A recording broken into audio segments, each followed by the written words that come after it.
Thank you. For the next item, Mr. Sorensen will return to the podium there to provide an update on comprehensive redistricting, and as always, offer an opportunity for the board members to ask any questions you may have.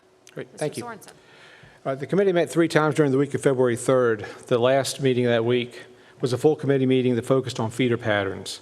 The full committee will meet again at 6 p.m. on February 19th at Jackson Davis Elementary School to review the maps and prepare for the upcoming public information sessions.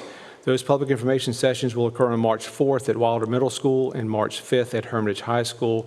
This is going to be similar format to what we did last time, so both meetings will start at 6:30, and then the gallery walk will start at 7. Committee members will be there to explain the maps to the public during that process. There will be 3 committee meetings in April prior to the recommendation coming before you guys on April 23rd for your action later on May 28th. And so that's a summary of the most recent meetings and what we plan to do in the next few meetings. And of course, I'll be glad to answer any questions you guys might have. Board members, are there any questions in regards to Mr. Sorensen's current presentation?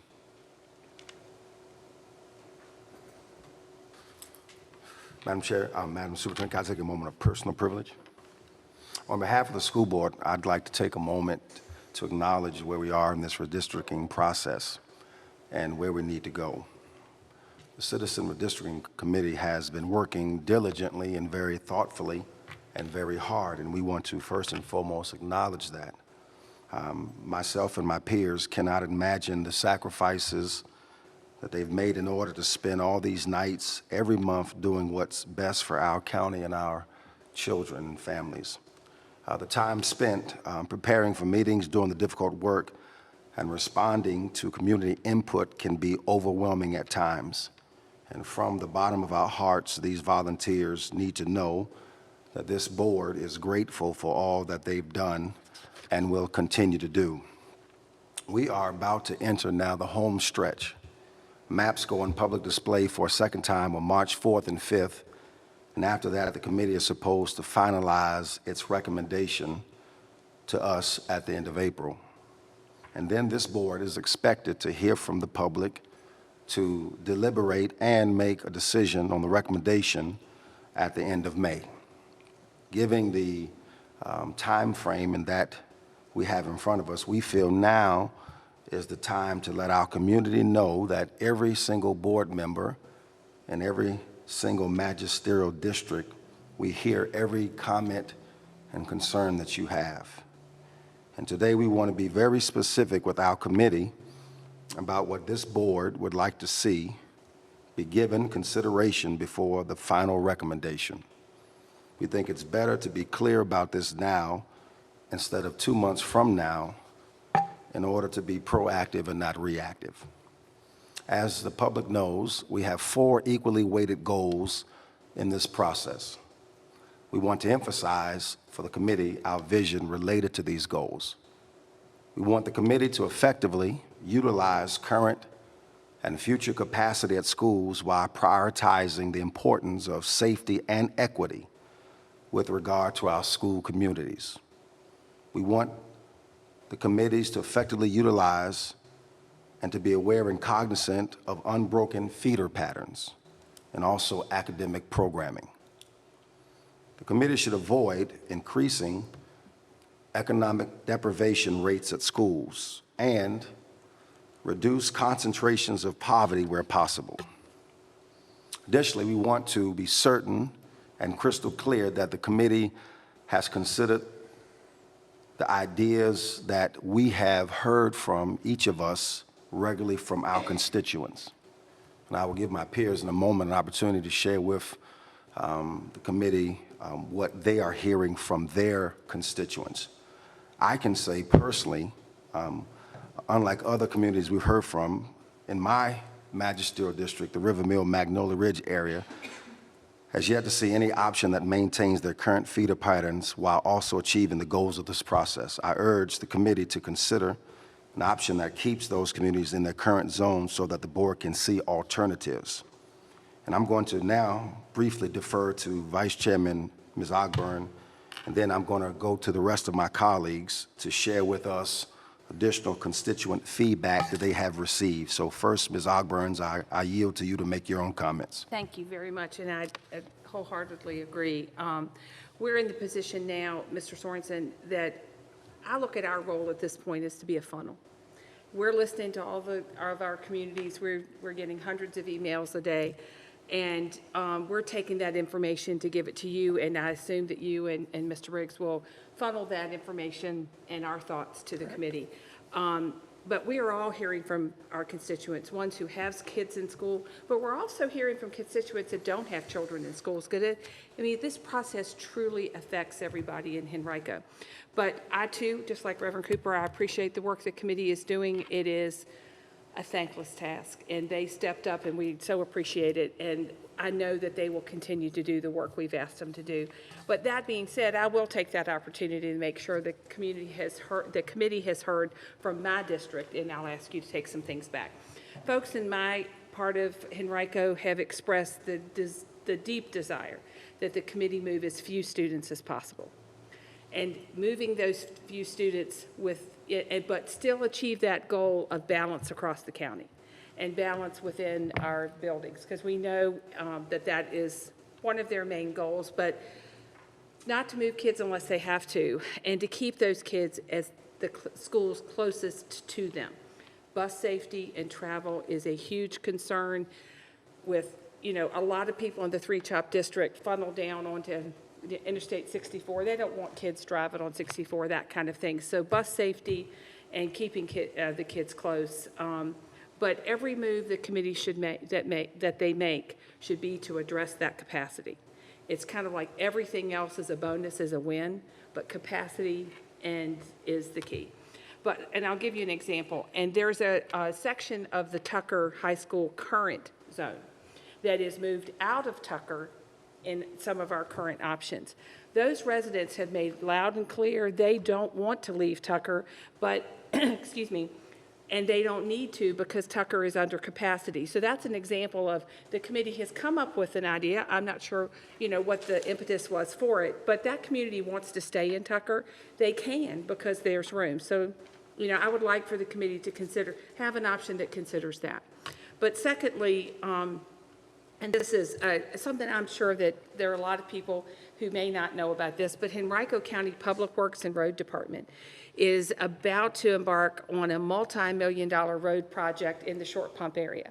It involves Three-Chop Road. Crosswalks have been put on Church Road so residents can walk.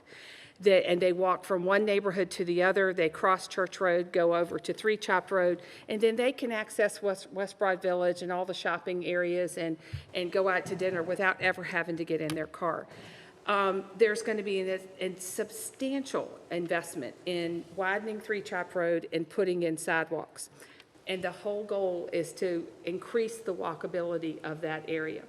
Pocahontas Middle School sits right in the middle of that area that the county is trying to make more walkable.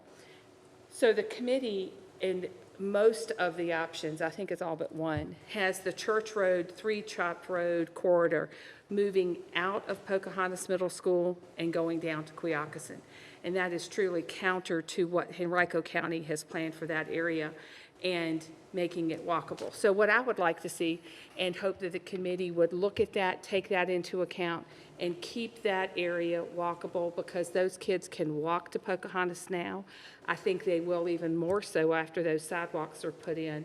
And the Board of Supervisors has approved this road project for that walkability aspect of this. So I just want them to take that into account and see where that lands us. But basically, I look at it as we're listening to the feedback of our communities, and this is not about the squeaky wheel getting the grease.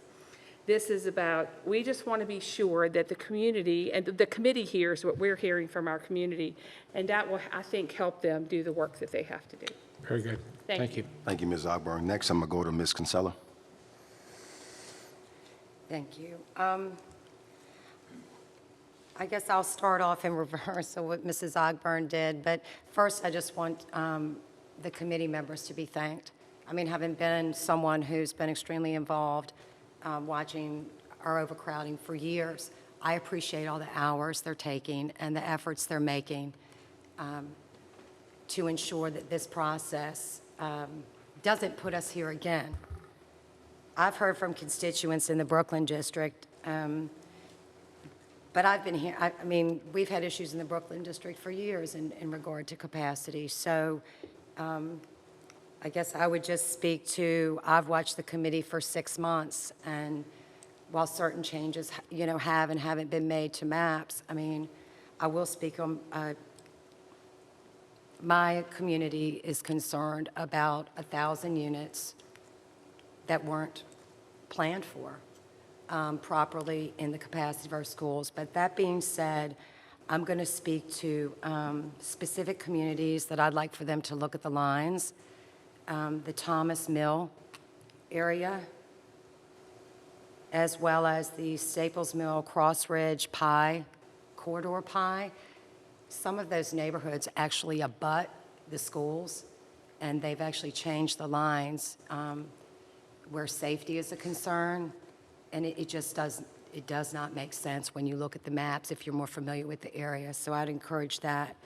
And then in regard to feeder patterns and school community and having the best educational experience we can offer, while it's not my school, I feel like I share it with Mrs. Ogburn.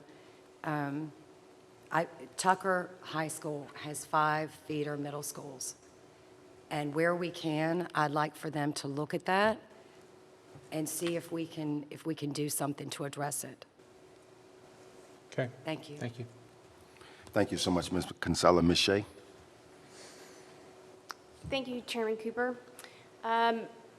The number one piece of feedback, overwhelming from all parts of the Tuckahoe District, all communities affected, is the importance of the continuity of communities. And this speaks to the idea of the unbroken feeder patterns that the chairman spoke of earlier. The K-12 arc and continuity of communities has to be considered for all of our maps. We know that this builds a strong sense of community, which makes for strong schools. I urge the committee to not introduce any elementary school splits in the K-12 arc if there are any feasible options that can keep the elementary schools together. A second point I would like the committee to consider is the middle school in my district, Quioccasin Middle School, has significant higher poverty than the middle schools adjacent on the east and west. When I look at the equity for my district, this is one of the most immediate concerns. Also, geographically, when I look at the maps for Tuckahoe and Quioccasin Middle School, we have students driving past Tuckahoe to get to Quioccasin. We have students driving past Quioccasin to get to Tuckahoe. Additionally, Quioccasin currently breaks into 3 high schools: Godwin, Freeman, and Tucker. And this goes back to the point about continuity of community. I think we can do better. I think we can do better for our Quioccasin students in addressing this area of concentration of poverty. The last thing I would like to look into is the fact that we have a population bubble in our 8th and 9th grade classes. I would specifically like to look into what is the projected capacity of Freeman High School in 5 years once that bubble moves through. I do not want to move communities unless it is absolutely necessary. And redistricting will not take full effect for about 4 years once it gets into place and the grandfather students move through. And so that would be right when the bubble is about to graduate out. And so for a stable community like the Tuckahoe area, where we do not have a lot of development and do not have a lot of growth to plan for, I'm really concerned about moving students unless we absolutely have to from Freeman High School. And my last point is a point actually directed to the public in general. And I would just urge the public to speak to each other with respect during this process. As a board, we do not have control over public dialogue or social media posts, but our students and our children are watching. They're watching how we're talking about other communities. So again, I urge the public, please speak with each other with respect and with dignity. Our students are watching, and I know we can do better. Thank you so much, Ms. Shea. Ms. Atkins? So Chris and staff, thank you. This is complicated. And to the committee, to folks who are not on the committee that also have insight, but perhaps have not had the opportunity to share, I just want to say in one word, grateful. This is not easy. It's not easy for me as a school board representative. It's not easy for staff. It's not easy for the committee who sacrifice time away from their families, sacrifice time away from shopping if that's what they desire. But they've made a commitment for the greater good. And I just want to say I am grateful.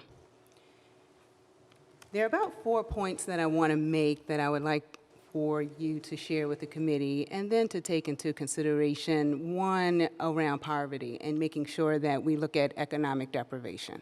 Some of the things that I have heard from Varina, Sandston, and Highland Springs, and particularly really centers around economic deprivation, making sure that when decisions are made, there's a balance, that this area doesn't become this dumping ground. And I say dumping ground because that's the word that was used for me. So for that person that's streaming right now, I want you to know that you are heard, and you can take that back and share that I heard you. The other piece of this is I completely agree with what my colleagues up here are saying. And one thing that hasn't been addressed, so I don't want to continue to say the same thing, is around the amount of information that is distributed. In particularly, those on the committee have seen it and they are beginning to digest it. But I think we can do better as far as communication and giving things to them in a more simplistic fashion, high-level summaries, and then having the details as well. I don't say that as that is an easy task, but I will share with you that that is the most of the feedback that I have heard that's solution-oriented. And I believe that if there is a way to bring forth information in the most simplistic fashion, we can reach everyone. And so that some of the decision-making isn't built off of emotion, because not only do you have the emotion of these changes that may come, you also have the emotion of, I really don't understand this, but I'm in front of a group of people and I don't want to say that. So I would urge you to find a way to share the information, details, of course, but share the information also in a way that individuals on the committee can decipher it and make sound decisions as they're sharing with other individuals. And that's my feedback to you, so thank you. Thank you. You're welcome. Thank you, Ms. Atkins.